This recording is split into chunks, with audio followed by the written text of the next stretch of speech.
పవన్ కళ్యాణ్కి హెచ్చరిక జారీ చేస్తున్నాం. నీ ఉడత ఊపుళ్ళకి నీ చెంచాగాళ్ళని పంపించినంత మాత్రాన పేరుని నాని కానీ వైఎస్ఆర్ కాంగ్రెస్ పార్టీ కానీ నీ ఉడత ఊపుళ్ళకి ఊగేది లేదు, గడిచేది లేదు.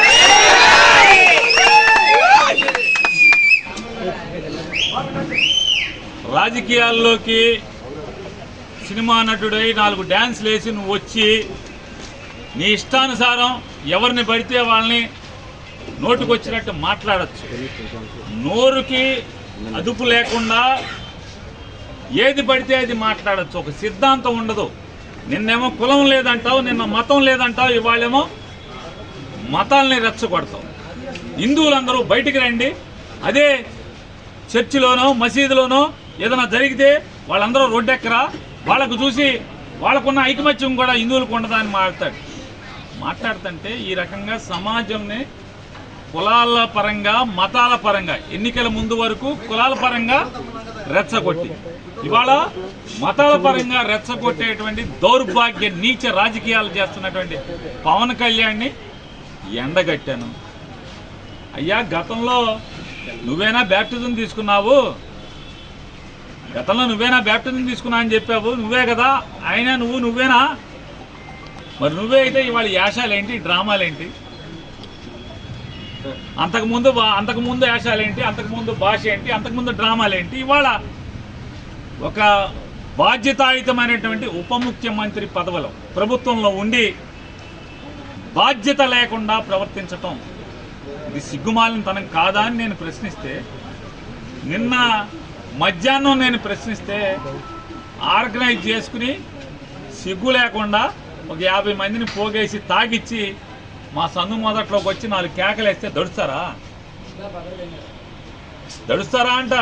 ఆగుతారా? గుడివాడ వెళ్తే కారు మీద రాళ్ళు అయితే మీ ఇంటికి మా ఇల్లు ఎంత దూరమో మా ఇంటికి మీ ఇల్లు అంతే కూడా దూరం అనేది గుర్తుపెట్టుకో.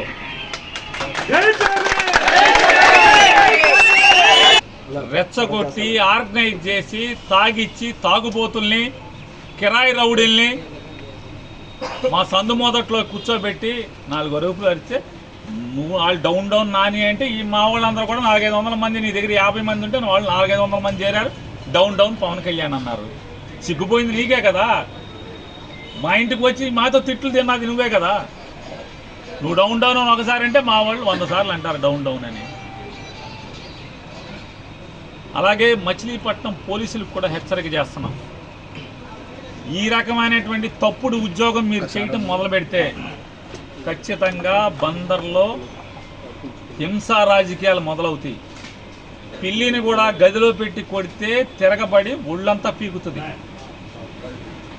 మేము శాంతి కాముకులమే అవ్వచ్చు, అయినంత మాత్రాన ఈ రకంగా ఇళ్ల మీదకి రౌడీల్ని, కిరాయి మనుషుల్ని, తాగుబోతుల్ని తాగిచ్చి పంపించే పరిస్థితి వస్తే నీకు 50 మంది ఉంటే మా దగ్గర 100,000 సంఖ్యలో ఉంటారు. ఈ రకమైనటువంటి సంస్కృతే మీరు పెంచి పోషించి 50 మందిని తీసుకొచ్చి మీరు వెనకాలే పరిగెత్తుకొచ్చి వాళ్ళని పంపించి వెనకాలే మీరు పరిగెత్తుకొచ్చి వాళ్ళనేమి మేము కొట్టకుండా మీరు కాపాడినంత మాత్రాన్ని ఎన్నాళ్ళు జరుగుతుంది ఇది? మీరు పోలీసులు కనుక కాకి ఉద్యోగం చేయకపోతే బందర్లో ఏం జరిగేది జరుగుతుంది, దడవాల్సిన పని లేదు. ఏమవుద్ది అంటున్నా. తప్పుడు రాజకీయాలు కట్టిపెట్టమని చెప్పి పవన్ కళ్యాణ్కి హెచ్చరిక జారీ చేస్తాం. దడిచేవాళ్ళేడు ఖచ్చితంగా నీ తప్పుడు రాజకీయాలని, నీ డ్రామాలని, రాజకీయ డ్రామాలని, మొన్నటిదాకా కులం ఏంటి మతం ఏంటి అని చెప్పి మాట్లాడినవాడు ఇవాళ కాషాయ బట్టలు. కులం అయిపోయింది, కాషాయ బట్టలు. దేనికి కాషాయ బట్టలు? ఎవరిని మోసాలు? కాషాయ బట్టలు ఏంటి, దాని పేరు ఏంటండి, కింద చెప్పులేంటి, రాజకీయాలేంటి? ఈ సినిమా షూటింగ్లే మళ్ళీ ఈ కాషాయ బట్టలు పీకేసి లోపలేమో అమ్మాయిలతో డ్యాన్స్ చేసి షూటింగ్ చేసి రావడం ఏంటి? ఎవడు కొట్టాడు ఇవన్నీ కూడా? ఎవరు కొట్టారన్న? నిజంగా లడ్డూలో నిజంగా మలినాలు తప్పు జరుగుంటే ఈనాళ్ళు ఈ డ్రామాలు ఎందుకు మీరు అంటున్నా? మీ ప్రభుత్వం ఉండగానే కదా నూనె వచ్చింది, ఆ నెయ్యి వచ్చింది. ఆ నెయ్యి వస్తే మీ ప్రభుత్వంలోనే మీరు ఎందుకు స్వామివారిని కళంకత ప్రసాదాన్ని తయారు చేయించారు? మీదే కదా. తప్పుడు రాజకీయాలు చేస్తూ, కుల రాజకీయాలు, మత రాజకీయాలు చేస్తూ, సంఘంలో విద్వేషాలని ఈ రకంగా రెచ్చగొడుతూ పాపం మూట కట్టుకుంటున్నారు మీరు. ఇట్లాంటివి చేస్తే ఆగుతామా? బెదిరింపులు, ఇంటి ముందు దిష్టి బొమ్మ తీసుకొస్తే నేను కాషాయ బట్టలు వేసి 100 దిష్టి బొమ్మలు తగలబెడుతున్నాను. ఇది సునకానందం. ఏ దిష్టి బొమ్మ తగలెడితే పవన్ కళ్యాణ్ తగలడిపోతాడేంటి? అది పేరు నాని దిష్టి బొమ్మ తగలెడితే పేరు నాని తగలడిపోతాడా? వ్యక్తిత్వాన్ని మెయింటైన్ చేయాలి. అంతేగాని పోతి పేరంటాల్లాగా మెట్లకి పసుపు కుంకాలు రాసుకుంటే ఏమవుదో? పోతి పేరంటాలు అంటారు పల్లెటూళ్ళలో, గ్రామాల్లో పోతి పేరంటాలు అంటారు. ఉందాగా శంషేర్గా రాజకీయాలు చేయండి. ఇవాళ అధికారంలో మీరున్నారు, జనాలకు ఇచ్చిన హామీలు జనాల్ని ఒక్క హామీ నెరవేర్చకపోగా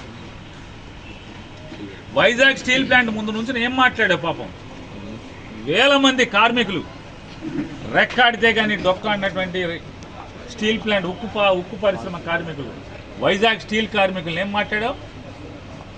నాకు ఒక్క ఎంపీ ఇవ్వండి, పార్లమెంట్ బద్దలు కొట్టేస్తానని చెప్పావు. నాకు అమిత్ షా స్నేహితుడు, మోడీ స్నేహితుడు అని చెప్తావు. ఇవాళ స్టీల్ ప్లాంట్ అమ్మేస్తుంటే నీ దగ్గర 2 ఎంపీలు, నువ్వు ఉప ముఖ్యమంత్రి, ప్రభుత్వమే ఉంది, ఒక రాష్ట్ర ప్రభుత్వం ఉంది, నీ మీద ఆధారపడి కేంద్రం బతుకుతుంది. కానీ నువ్వు కానీ చంద్రబాబు నాయుడు గారు కానీ మీ ఇద్దరు స్టీల్ ప్లాంట్ ఊసెత్తుతున్నారా? మాట్లాడుతున్నారా? ఆటికి చేసుకోండి ప్రాయశ్చిత్తాలు. పాపాలు చేశారు కదా, స్టీల్ ప్లాంట్ కాపాడుతానని సొల్లు కబుర్లు చెప్పారు కదా, వాటికి ప్రాయశ్చిత్తం చేసుకోండి. లేదా ప్రజలకి హామీలు ఇచ్చారు, హామీలకి ప్రాయశ్చిత్తం చేసుకోండి. 100 రోజులు అయిపోయింది, మీరు వచ్చి 4 మాసాలు, 120 రోజులు అయిపోతుంది.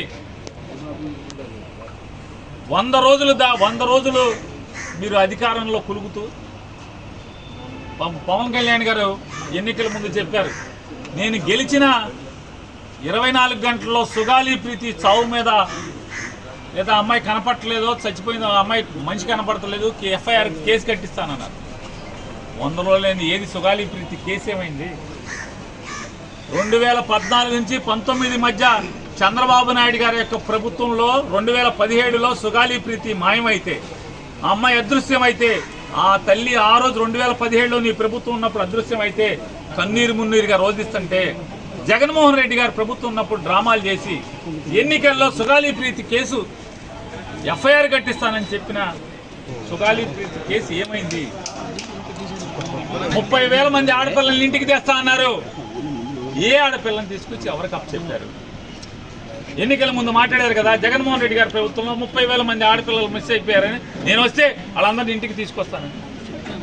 100 రోజులైన దాటినా కూడా మీకు ఆడపిల్లలు మేము దృష్టి కలగట్లేదా? ఆ రోజు మాటలు కనపడతలేదా? ఏంటంటే మీ తప్పుల్ని, మీ పాపాలని, మీ మోసాలని ప్రశ్నిస్తూనే ఉంటాం.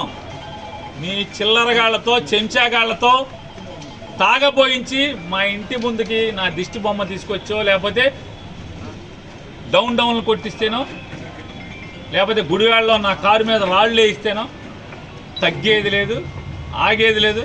పవన్ కళ్యాణ్ గారికి గట్టి నీ చేతన అయితే, చిత్తశుద్ధి ఉంటే, నికార్సైన రాజకీయ నాయకుడు అయితే మంచిగా పరిపాలన చేయి. ప్రజలకు ఇచ్చిన మాటలు ఏమిచ్చారో ఆ మాటలు నిలబెట్టుకోండి, హామీలు నిలబెట్టండి, స్టీల్ ప్లాంట్ని కాపాడండి, రైల్వే జోన్ తీసుకురండి, ఇట్లాంటి బోళ్ళని చేయండి. ఎన్నికల్లో బోళ్ళని హామీలు ఇచ్చారు, ఊరూరికి, మా ఊరికి కూడా ఇచ్చారు. బందర్ పోర్టు అమ్మకానికి పెట్టారని చెప్పి ఊరు వాడ అల్లరల్ల మోతకే ఉంది. బందర్ పోర్టు తప్పబడిపోయింది, పని చేయట్లా, పని జరగట్లా, దాన్ని అమ్మకానికి పెట్టారు. పాపాలాపి మెడికల్ కాలేజీ జగన్మోహన్ రెడ్డి గారు ఆ కాలేజీకి అయ్యే ఖర్చు ప్రభుత్వం మీద భారం పడకుండా ఉంటాకి సుమారుగా 150 సీట్లలో 20 సీట్లు, అది కూడా ఎంసెట్ ద్వారా మెరిట్ ప్రకారం 20 లక్షల ఫీజు కట్టుకోండి అని చెప్పి కాలేజీ మెయింటెనెన్స్ కోసం పెడితే, ఇవాళ బందర్ మెడికల్ కాలేజీని కూడా అమ్మకానికి పెట్టినటువంటి ప్రభుత్వం మీది.